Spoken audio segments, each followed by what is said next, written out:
All right, we're ready to get started. Welcome, everybody, to another edition of Think with a Drink, but I think a very special episode for us since it is Cinco de Mayo, and we're going to have a little bit of fun with that. This week's episode we are calling Margaritas and Money, and you can't see Craig because of the way I've shared the screen, but he is done out in it. I'm going to stop my share because of that, because I want everybody to see you. See, you're all, look at that. He's got his whole gear on and Margaritaville and everything. He is all set up for this and all ready to go. And of course, I am not. So, we're dealing with that, but that's my own fault for that. So kudos to you, Craig. Thank you. Do you have your drink though? Do you have your margarita drink? Oh yeah. No, I'll get there. Don't worry. I've been gearing up for that all night. So by the way, did you like where I did that with I put the little dude in our Think with a Drink there with the little margarita dude? That's awesome. Bag of cash. That's how much it costs to buy one. It's margaritas and money, right? So just a quick little checklist for tonight. So just know the event is being recorded. Your mics are muted, and you don't have to worry about your cameras being on or off because only what's being shown on the screen is what is being recorded. However, we do ask you to keep those mics off. There is a chat box. Please use the chat box to ask any questions as we're going along. And my co-pilot, who's all decked out in the margarita gear that I just showed you, well, I'll introduce him in a second, but he's here to keep us on pace and pull up any of those answers that come into the chat box. Speaking of us, my name is Tom Alessi. I'm the president of the Aries Foundation for Financial Education. I have been in financial services for over 23 years now. I'm an investment advisor. That means I act as a fiduciary. Whenever I'm giving guidance or advice to any of my clients, I want to bring my vice president, Craig. Why don't you introduce yourself? So it looks like I've been doing this for 18 plus years now. 18 years. Yes, I got it right. Yeah, every now and then I get it right. As a financial services rep, and I help families and small businesses define their financial goals and have a better relationship with their money. And like I said, Craig will be chiming in as we go along, but he's also here to man the chat box and make sure that we sort of get this flight in on time. We told you Think with a Drink is brought to you by the Aries Foundation for Financial Education. We are a nonprofit. We are dedicated to the mission of trying to help everyone have a better relationship with their money. Because whether you realize it or not, you are in a personal relationship with your money. And just like every other personal relationship that you have, there are behaviors and emotional triggers that kind of cause us to act a little bit irrationally sometimes when it comes to our money and our finances. All Craig and I and the rest of the Aries team try to do is help everyone get a little better handle on that, adjust, and be better with their money and with their finances. You can check us out. You can go to the website. It's www.ariesfoundation.org.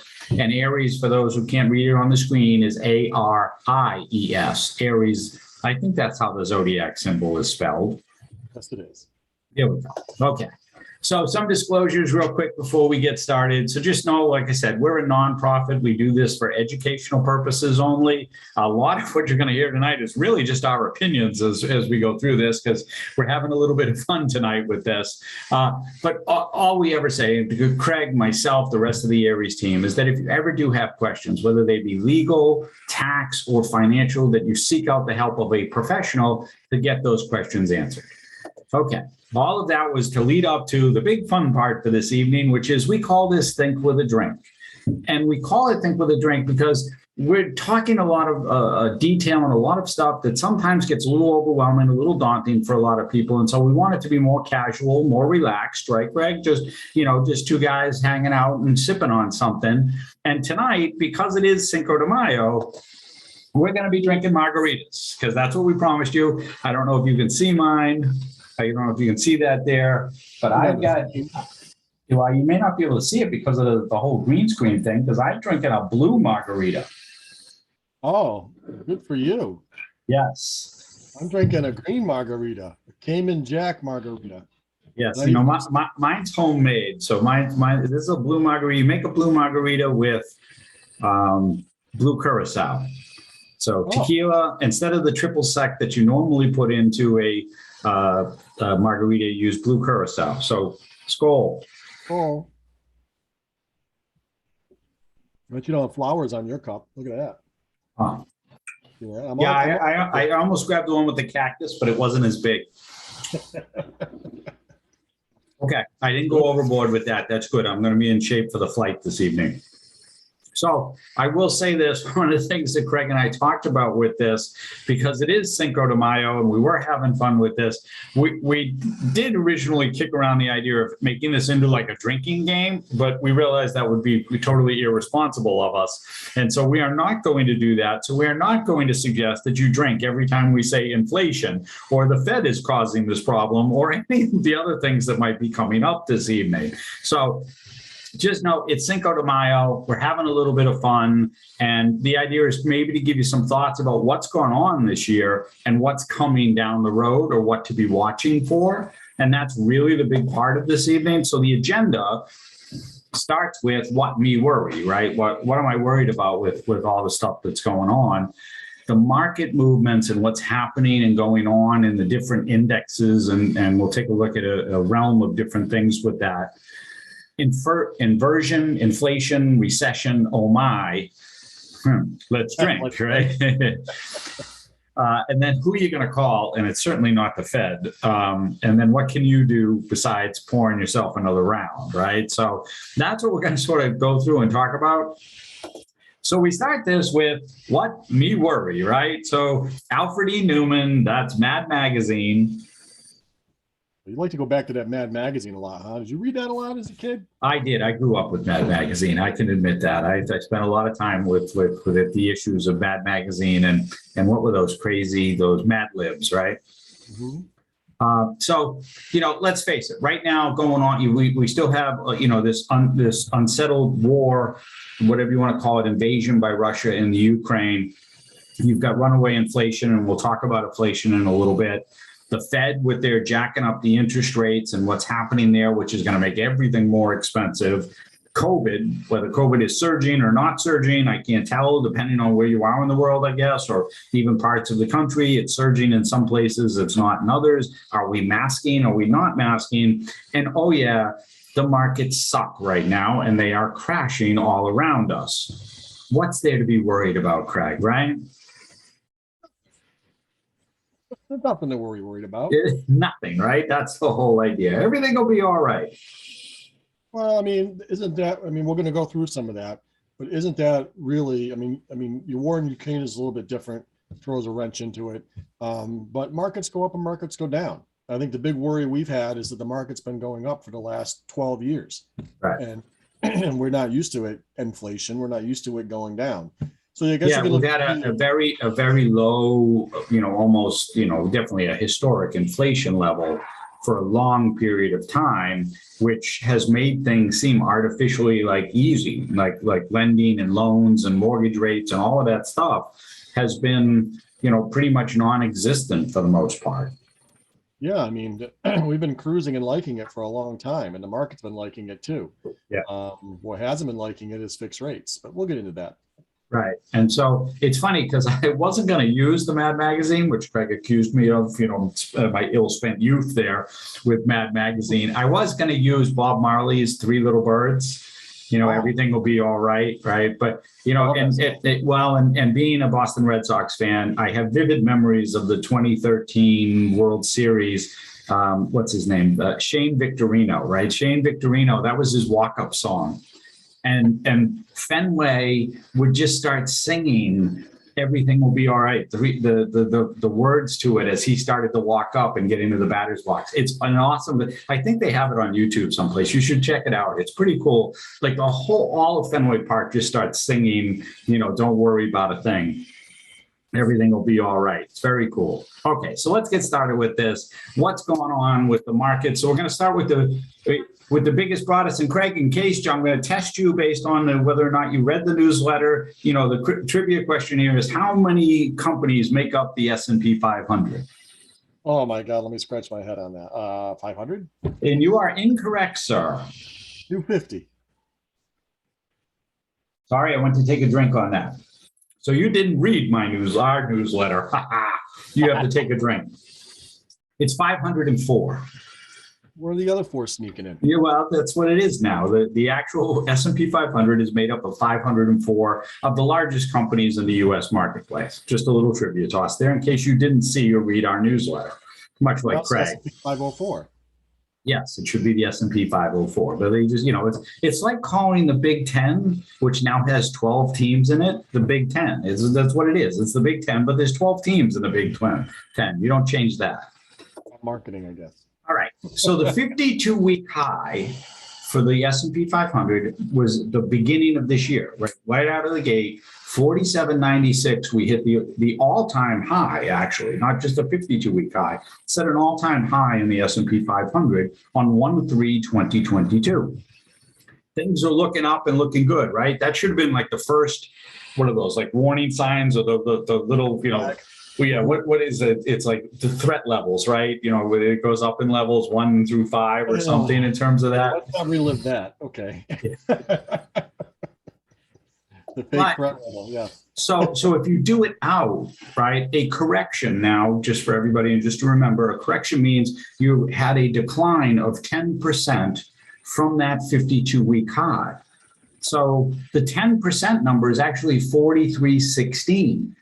Okay, so if the S&P 500 got to 43.16, we would be in correction territory. Well, it opened this morning at 4,300. So we were in correction. We've been in correction territory. And that 4,300 was off the bounce from yesterday with the whole, the Fed only raised it 50 points. Yay, let's go, and up we go. And then we crashed today. Market down over 3% again today. I think we're closed out somewhere around 41.70 or so. So we're deep into correction territory now. In order to raise rates yet, they're just talking about it. Huh? The Fed did not raise the rates yet. They were just talking about it. No, I thought they raised the rates yesterday. No, they were going to do 75 bips, and they talked about not going to 75 bips. That's what the news was yesterday. So it's next week. I'm sorry. You're right. Right. We're not going to do that. We're only going to do 50 basis points. Which is why the market ticked up this morning and then went down again. Yesterday. And then they realized, wait, that's just a false thing, right? In terms of, sorry, I misspoke there in terms of that. That's okay. I appreciate that. I didn't read that part though. Yeah. No. So if in order for the S&P 500 to go into a bear, and now remember, a bear market is a 20% decline, right? So that 20% decline, that would be 38.15. So we're still a little bit of a ways off of a bear, but the bear is when, things get kind of scary and we're really dropping at that point. But we're teetering, this is where you're going to see some of that play back and forth. And what to watch here for the rest of May is, where does this go? Do we continue this trend to move downwards and swifter? Or do we sort of find bottom here and troll along at about the 10% marker and then, start to kick up as we head towards the summer months? That's what you want to be watching for with the S&P 500 for May. It's still not good where we are. But let's have more fun with that. And let's talk about cryptocurrencies, Greg, one of our favorite topics, right? Hey, I love cryptocurrencies, Nat. So we're going to use the biggest and most widely used and known Bitcoin, right? So Bitcoin's 52-week high actually happened in November of last year, and hit 67,566 per coin, right? We won't go into the whole cryptocurrency and what it is and what it isn't, what all that stuff. You can go to our website, YouTube, and look at our crazy about Bitcoin thing where we talk about all things cryptocurrency. But just know, for the 52-week high, it was at 67,000 per coin. For correction territory, which is, again, Craig? 10%. 10% decline off that 52-week high, that number would be 60,000 for Bitcoin. So once Bitcoin trailed past 60,000, suddenly it found itself in correction territory. It opened this morning at 39.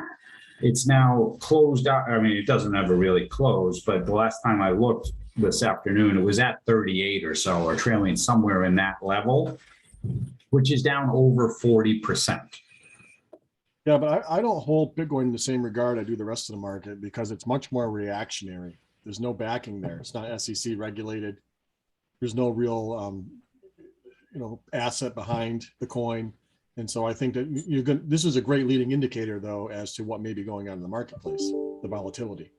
Right. And so, again, this is Bitcoin down 40% just from November. But I mean, the reason I bring this up, and we bring cryptocurrency up because we get asked about it a lot, but Fidelity just made a move this week to allow Bitcoin in your retirement plan. Right. Few of them have been doing it already, but yeah. Well, no, but Fidelity. Now think Fidelity. This isn't some, fly by night type of thing. This is Fidelity who wants to allow you to put it in. And I think it's upwards to 20% is what they put through with the SEC.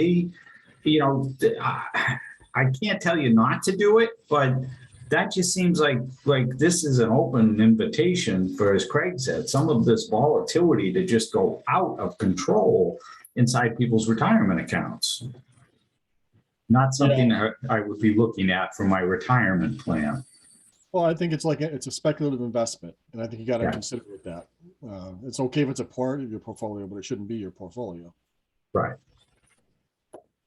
All right. So now the 10-year U.S. Treasury, right? So, and the reason we look at the 10-year U.S. Treasury is the 10-year Treasury is a barometer. It's a guide mark for a lot of lending, specifically like mortgage and credit cards and other things. They sort of base themselves off what's happening with the U.S. Treasury.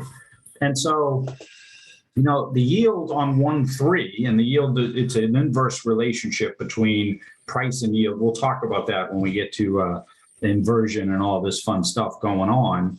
But anyway, the yield at the beginning of this year was 1.62%. That's for 10 years, which, that was holding steady to about where it was for about a year or so. I mean, it had, had gone up a little bit and then come back down.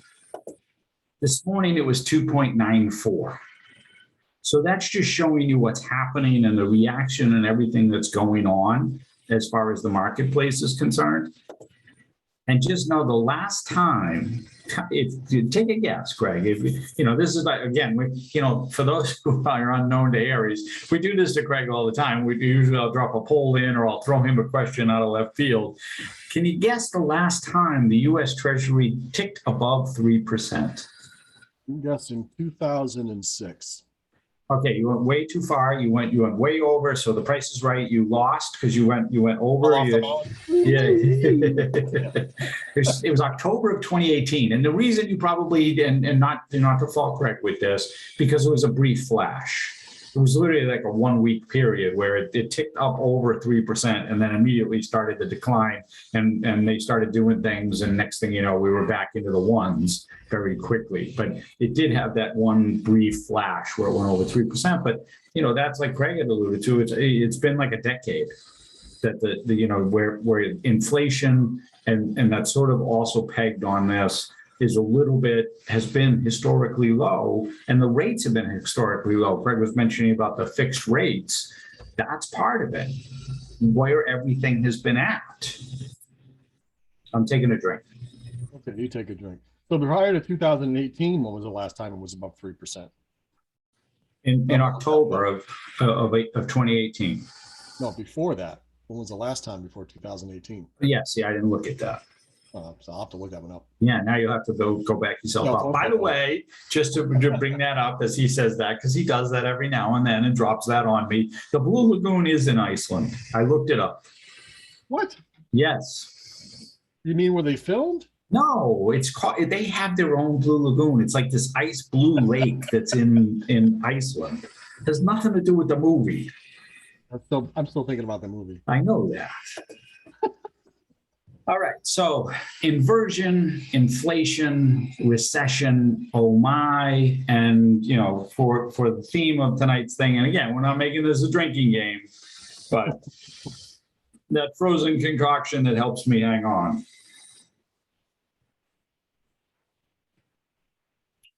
All right, so we're going to go through these because this is all pressing right now. Some of them are legitimate, immediate concerns. Some of them are, hey, we got to watch this going down the road, but they're things to be on the lookout for. So let's talk about inversion. So we mentioned the U.S. Treasury, right? The 10-year Treasury, and Treasury yields move inversely to prices. So as the yield is going up, that means the value of the Treasury is going down. But what we watch, or what has been watched, or what economists watch, as one of those warnings. Again, I don't remember what depth con we went to, Craig, in terms of the number, but the I don't think 210. we're taking DEFCON levels. That would be really scary. The 210 treasury yield, the curve, right? So when the 2-year treasury ends up having a better yield than the 10-year treasury, I mean, think about it. You're giving the government your money for 2 years versus 10 years. You expect to get a little bit better of a return because they're going to have your money for longer, right, Greg? That's the idea behind that. Well, typically, right. The longer the commitment, the better the return would be. The better return it's going to be. So when the 2-year number is the yield is better than the 10-year, it's what's known as inversion. The rates have inverted, and this has been the flashing red warning signal for a recession indicator. And literally, since 1955, it's pretty much predicted every single inflation. Every single recession that we have had, the rates, the 210 curve is inverted every time before it. Since 1900, it's happened. There were 28 times it happened. 22 of them, there was recession following it. That's pretty predictable then. Pretty predictable. In 2019, the rates inverted. Mm-hmm. Now, you couldn't predict the pandemic, but we had a recession in the beginning of 2020 because of the pandemic, but the rates inverted in 2019. And the reason we bring this all up and throw all of this bad vibe at you is because the inversion occurred on 3/29 of this year. Now, the recession doesn't happen right away. Usually doesn't happen for anywhere outwards of usually about 24 months, but anywhere from 6 to 24, generally with an average being somewhere in about 18 months, the economy goes into a recession. And remember, a recession is when the gross national product is in a negative for 2 straight quarters. So you're in a decline on the GDP, the gross domestic product, for 2 straight quarters, then you're in recession. Not a positive thing, not a fun thing, right? I was expecting a reply back from Craig, but that's okay. Well, actually, I do have a reply back for you. I actually thrown a curveball today by one of my clients. There we go. Who brought up the fact that they were going to do Series I bonds. What is it? Yes, Series I bonds are paying a record 9.62% interest rate. And that just baffled me. So I figured, as long as we're talking about treasury rates, maybe you could explain how that, I know it's tied to inflation and inflation is up, and that those rates can be variable twice a year. Right. It's like it's a short window. Like you're catching the window at the moment it's available. But okay. It's perfectly timed by you because it's an inflation hedge. That is one of the inflation hedges that you can use to offset that spike in goods and costs and things. But that rate doesn't, it's like, okay, if you get it, you get it. But it's not like, hey, I'm going to come back next week and try to get it because it'll be gone. So that would be a break by the U.S. government trying to slow inflation rates, correct? By buying bonds? Or selling bonds, I mean? Well, it's actually so what they've been, they're always going to be selling bonds. Let's face that, right? So that's what the treasury is, right? So you're always going to be selling bonds. What they had been doing, which was the version of quantitative easing, which is just buying the bonds back. So you're issuing and buying them. That was the whole stimulus thing. Like we're trying to push all this money out there. How are we going to do that? Right. So the problem with inflation, and everybody's experienced it, all you have to do is go to the gas pump and you're feeling that wait, what happened here? Like the spike of gas just went to like $4.30 a gallon or something, like overnight, right? That type of thing. You're feeling it. But here's the thing with it, inflation is something that the Federal Reserve Bank has some control over. They can guide this a little bit. That's the whole idea of either raising interest rates or lowering interest rates. The problem is the spike that just occurred. What was that number I gave you before? It was like 8.5% or something from last year to this year, the raise in inflation. 8.5% right now. Yeah. It's like the biggest spike in 40 years. Like the Fed hasn't been this far behind the inflation curve since 1975. And in 19, go ahead. I want to talk about real quick, what exactly is inflation?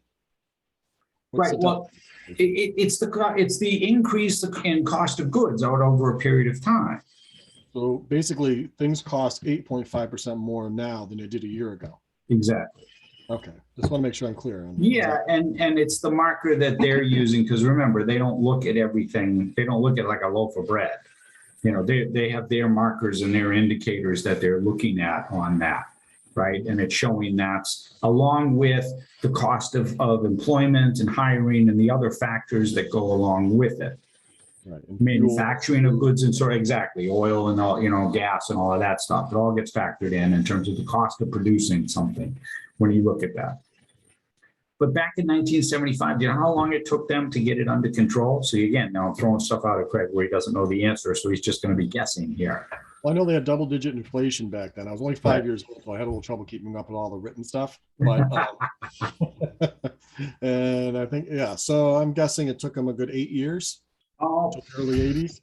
Ding, ding, ding, ding, ding. See, there's a guy who knows what he's doing right there. That is absolutely correct. You are right on the button with that. Really? Wow. It took 8 years for the Fed to get it under. Before I answer questions. See, it's getting to the bottom of the glass. That's why. See, it's helping you out there. All right. So the real reason for like inflation in most cases, like Craig mentioned, the cost of goods and services increasing out over time generally can be seen as a good thing, right? That just means your economy's growing, you're getting stronger. That's not a bad thing. It's not something that you really be concerned about. What you're concerned about is this thing that's called stagflation, where the cost of goods and services, they sound similar to each other, but, inflation is defined, like we talked about, the long-term increase in the average price level of anything, right? Of good, like we talked about goods and services. Stagflation, on the other hand, is when it goes into the cost becomes prohibitive and the economy can't move forward. So just like it sounds like, it stops, right? It is not increasing in the good, and everything is going backwards essentially. Because no one can afford anything, and so the market stops. Correct. No one buys big consumer goods. No one's buying houses, cars. You can't, because the cost of lending becomes prohibitive. That suddenly stops everything in terms of going through it. And I was reading something because he used to be, I think he's still a professor at Harvard. He used to be one of the Fed presidents, Larry Summers. Yep. Where he was talking about, right, like his take right now is that we are headed for this, maybe not as bad as the 70s, but we're definitely, that's when the first time that stagflation actually happened was in the 70s. And again, you were too young to know that in terms of what was going on, but not the same thing, but a similar type of thing could be occurring right now. And we're going to talk about that in a little bit as we go forward. All right. So recession, right? So again, recession, the actual term for it is the decline in the gross domestic product is negative two straight quarters, basically. But when you look at what's going on, right, with like we just talked about, right, rapid inflation, rising oil, global instability, everybody is lowering the outlook for the rest of the year. Reasonably so, right? Things are looking kind of shaky right now, and what's going to happen. And you run into that, but some of this is, like Craig said, maybe not all bad. Like the markets come up, the markets go down. Like this stuff occurs on an ongoing basis. I think what did I say? And one of them, it was, the one thing I hate is like when somebody says this time it's different, right? Because that's not the case. So it's pretty much a similar thing all the way through. Well, and now, we do this yin and yang or glass half full, glass half empty type deal. When you look at these things, it all depends on where you're sitting, right? I Yeah. mean, if you're, younger, 30s, 40s, and the market's going down, I tell all my clients is, what is this really? The world's on sale. What do you want to do? Buy, Right. buy, buy, buy, buy, right? It's an opportunity. But the other thing is, you have the people who are close to retirement or retired who are pulling money out as the market's declining. Once again, you can be reactionary and overreact, but are you pulling all of your money out at once, or are you taking it over a graduated period of time? So once again, is it really going to hit you that hard? I think there's a tendency for people to get very scared, and then it's like, the herd mentality. Everybody starts to run right off the cliff. Right. Right. It's a good point. It's a very good point. Because, yeah, let's face it. I mean, if you really peel it back, right, with all the noise and all the stuff I just threw at you through my haze of Margarita mix there, that as Craig said, we've been in a run-up, and last year was actually very, very profitable for corporations. So corporate profits are very strong. The one thing I think that the pandemic did for a lot of people, not everyone, but for a lot of people, was force them to save because they couldn't be spending, right? You couldn't go out, you couldn't do anything. So it actually put money into the bank for a lot of people. And because the interest rates have been historically so low, you don't have this overwhelming or crushing debt other than student loans, which is a completely different animal. And we're not going to get into that. But for the most part, debt hasn't really piled up on everyone like it has in past history in terms of going forward. So there is a little bit of this, wait a minute, maybe the Fed can guide it. I'm not really sure. I'm going to talk about that in the next slide in terms of where the Fed is going. But I just find it hard to believe that companies right now are like, we can't hire people. We can't find the people to hire. We've got so many open positions. We're trying to fill all these jobs, to then turn around and go, now I got to lay everybody off. Right. I just don't see that happening like in this quick flip of a switch type of thing. I've had 3 clients in the last 3 weeks who've actually traded positions and had more than a significant increase in their salaries. So while I think that though there is inflation, I think that the need for help is pushing some of that. Yeah. And so I don't know exactly, if it's inflation over last year, but real wages seem to be going up, at least with the client base I'm working with. Right, and that's what I mean. You have that. That's part of that corporate profit is still strong because they had very good years, even coming out of the 2020. Last year was very, very profitable. A lot of the economy did very well, so they're in a good place, except for the Federal Reserve Bank. So I don't mean to continually poke fun at the Federal Reserve Bank with this, but, back in October, the chairman of the Federal Reserve Bank, Jerome Powell, said inflation was transitory at that point. That was his term. It's transitory. I got to use the quotation marks on that. Transitory, right? To not even 6 months later, in February, it suddenly became, well, we got to, ramp up the buyback program, and we got to start pushing all in, and we got to be jacking the rates up left, right, and sideways here because inflation got way out of control on us, and we didn't see it coming, or we weren't prepared to deal with it. However you want to look at that. I mean, my thing is, one part of the Fed is the Fed tends to be reactionary anyway. They never really want to be in front of something because they don't want to be, truly guiding it. It's more to be pumping the brakes or, putting a hold on something or helping to try to speed it up a little bit. Well, I mean, I think the other thing you got to remember too is what we talked about here as far as what the Fed is actually doing as far as rate increases go. I mean, it's not like you're taking it from 1% to 6%. You're talking about, the market bounced because they decided they weren't going to raise it another 0.25%. I mean, that's the tiny margins we're talking about here. I mean, but it happens. It does it on a regular basis. That's what you can watch for. And that's some of it, like Craig said, that the next Fed meeting to see if it's supposed to be 0.5 point. Well, so we'll see. But if 0.5 point doesn't do it, what comes next? Is it another 0.5 point next meeting? Do we, go quarter point in the next 3 meetings and then you got the 70-point raise in a quarter type of thing? I mean, that's what you got to be looking for. So that's one of the things we're going to be watching, one of the things we suggest everybody watches, because that immediately drives up what your debt costs you. What you're, like Craig talked about, you want to buy a home, that mortgage rate's going up. You want to buy a car, that lending rate's going up. But the other thing it'll do is it'll drive those fixed rates up, Craig. The money in the bank, CDs, money markets, that type of thing will eventually benefit.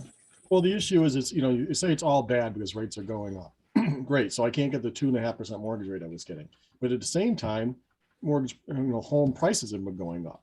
So what happens is you get this inverse relationship. Rates went up. Now mortgage prices come down. So, it balances us out over that period. It just takes a little while. The same thing with fixed rates go up, which has an effect on the stock market. Well, people are jumping in the stock market because they can't get more than 0.5% in their savings account.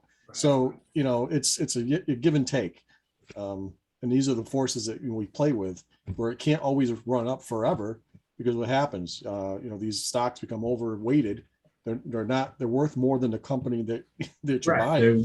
They're not priced properly, and then you've got to have a correction, and that usually is very painful to go through, as we're experiencing right now, but it needs to happen. Right. I think the nice thing, I don't know if you use it in this set of slides, but your roller coaster ride, right? Yeah, no, I didn't. I mean, that's inevitably, and it's what Craig refers to as I discussed the market as a roller coaster, but it's really a roller coaster of emotion, right? How markets start, how they build up, what happens once we hit the top that we're trying to hold on, where it's almost like trying to convince yourself, like, no, I gotta stay until, the ride has let go and we're now headed downward. And then eventually we get depressed and we sell out. Only to buy back in when the next time optimism pops around and go through it. But yeah, one of the other things though is, what can you do is, this is build a little defense, right? Be thinking about other ways to offset some of that volatility that might be occurring. Like Craig said, if you're somebody who's losing sleep over this, then maybe your portfolio is not allocated the way it needs to be, because obviously if this is causing you angst, you need to go back and look at what you're doing, Craig, right? Why you're in and for how long you are going to be in for. Yeah, I mean, I think, it's a real issue for people who are living paycheck to paycheck, right? Especially when, the wage didn't go up and the inflation hit that fast. But I think for a lot of people out there who are invested in stocks, who have a 401k plan, it is, are you riding your budget to the edge? Or are you putting away for emergency funds, rainy day? Do you have a little play in your budget? And I think that's where you want to make sure you're building that in, because what we talk about is what are fixed and what are variable expenses, or what are needs and what are wants. And sometimes, in an inflationary market, you got to cut down on the wants a little bit until you get to a better place. And exactly as he's talking about, right? Because, the biggest thing for us is that you can't save until you know what you are spending. And spending, like Craig said, it doesn't really matter. You just got to know what it is that you're saving, or that you're spending, because the flip side of the equation is that you really shouldn't be spending until you know what you want to be saving. And as Craig mentioned, that whole idea of having some of that set aside, and the way we talk about it is we talk about it with 3 buckets, right? And building those buckets out. And that first bucket is your emergency reserves. That's the emergency happens, stuff has gotten tight. I can't, and something happens, I get someplace I can go that I can dip into to cover that for the time being. In this case, with the markets, you want to have that so that you're not dipping into those accounts. Now, if it's a retirement account, it's a different story. But, the whole idea is, hey, if the market goes down, I've got to dip into my market when it's down. Now I'm taking the loss and I'm never going to get it back. Happened a lot in 2008. I saw a lot of people do that. Right. They moved themselves into a fixed position and never regained anything. It was a whole lost decade, they say, from 2008 to 2018 for people. Yeah, because they were not, whether you want to call it mentally prepared or that scar tissue of that drop. I mean, the S&P from the high to the bottom lost 54% of its value in 2008. Same thing happened in 2000. It was a longer time period because you went from 2000 to 2002, but it was the same drop. It was the same 50+% drop from that high mark, not the 52-week high, just the high mark of the market to the actual bottom. And it was just prolonged, that drop down. But I think, as Craig is alluding to, that sometimes what happens to us is we have that recency bias where it's like, oh God, it's going to happen again, or it's going to keep going down, right? It's going to just go to nothing. And that's not going to happen. Well, that's the difference between personal or emotional investing versus institutional investing. Because like you talked about in the roller coaster ride, everybody wants to jump on when it's going up. Oh, the market's rising, I got to jump on right now. Well, that's like saying, all the costs of everything is going up, I got to go buy something now. I mean, or, as opposed to everything's on sale, now I want to buy it. Now I want to get in. Right. That is the correlation that you really need to be looking at and thinking about. And one of the things that we do here is we try to help everybody get a handle on that. Like I said, our mission is really trying to help everyone have a better relationship with their money, have a clear vision of the road ahead. One of the ways we do that is we create this visual, what we call it the roadmap to financial awesomeness, but it's an overlay that really just designs and can show you in a concise one page, here's where I got, this is all my stuff, and where am I trying to achieve with that? And what we do is if you're interested, we're happy to do it. It's complimentary for anybody who comes to Aries to try to help you out, have a little bit sense of what you're trying to accomplish, or at least help you get on that path, right, Craig? Yeah, absolutely. I mean, sometimes, in 2008, I saved a lot of people a lot of money just because I held their hand through a difficult emotional period. So sometimes it's not about the moves you make, it's about the moves you don't make. But you need someone to be able to bounce it off of and say, okay, am I doing the right thing? Remind me why we did this in the first place. What was our strategy? And that's where having a plan and someone to help you execute that plan, like a coach, can help you get through those rough seas. Absolutely. So if you're ever interested, you can reach out to us. If you drop yes in the chat box, one of us will reach out to you. We're happy to try to help. What's upcoming? We like to keep the Think with a Drink theme going. So it's what's on tap for us. Next week, we're going to go right into a more serious and hard look at this exact thing about the markets. The adage is sell in May and go away. And the reasoning behind it, why it sort of plays out, why it doesn't, but why this year, 2022, may be the year to be looking at that as a strategy to implement and where we see things going down the road. Just for those who are interested, we'll be drinking the house lager from Jack's Abbey, Craig. All right.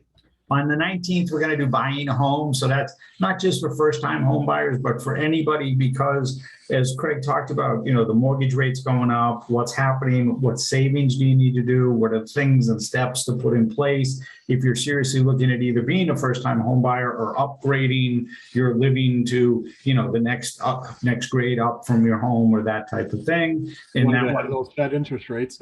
Yes, trying to do some of that. What can you do? Those strategies. We'll be drinking Sunny Ridge with that, right? That's Nice. also from Jack's Abbey. And then on the 26th, we're going to do All About Able. That's 529A accounts. Those are for the individuals who are differently abled or have a disability. I think we have one left in the Jack's Abbey lineup, and I think that's Early is the name of that, but it's from Springdale. It's from the sister company of Jack's Abbey. I'm going to take us out with some Bob Marley. How's that? Well, wait, I'm not done yet. Oh. I got one more spin after this. Okay. Well, Bob will keep singing until you're ready. Okay. This is Craig and I in our more formal attire. That's just us in our TB12 jerseys, but that's how you can reach out to us and contact us should you ever have any questions. Or you can reach us at the website, www.ariesfoundation.org, or email us at info@ariesfoundation.org. And now you can play Shane Victorino's walk-up song. All right, now I can play us out with some Bob Marley. Yes, the three little birds. Can't hear it. You can't hear it. Can you hear it now? No, You can't hear it? I can't. Hey, you can hear me. Yeah, it's not working, dude. Not working. It was a good Oh, try, well, though. next time. I was